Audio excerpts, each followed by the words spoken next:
My stomach is in knots. I do and I don't want to talk.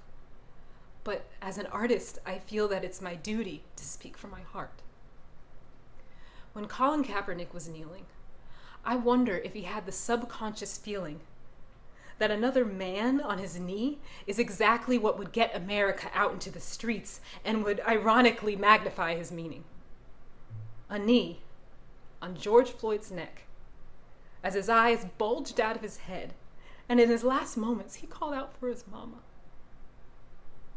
America, it is time to acknowledge the ancestral trauma that has never been healed. If you're mad that people ruined your target, imagine being the target. Not only of police, like the one who followed my father to his own nice home, while he drove his own nice Lexus down his own nice street, not only of guns and brutality, but of assumptions, suspicions, indifference, and apathy. America, it is time for a reckoning. What we are now seeing are the fruits of a soil that has been fertilized by blood. When the last natives are yet again being decimated, before it was colonizers and smallpox, and now it's a virus, and people wonder why this country's on fire. But a forest has to burn in order to renew itself. If we'd only listen to the wisdom of the Ava DuVernays, the Marianne Williamsons, and James Baldwins of the world who have so eloquently illuminated paths to our awakening as we continue to stumble around in the dark. Let's go on that journey, where we no longer rely on a system that is broken, where a brown friend isn't just a token, where Black Lives Matter isn't just a slogan, where Black people building wealth isn't seen as a threat and the American dream isn't as good as it gets. We all want to thrive, not rely on a $1,200 check just to survive. And we don't need your tear gas because we're already crying. Stop selling a narrative that most of us aren't even buying. When provocateurs and police have been caught inciting violence, the government points a finger at who's causing all the destruction. And we know that they're lying. But now our cameras are out, and it can't be denied.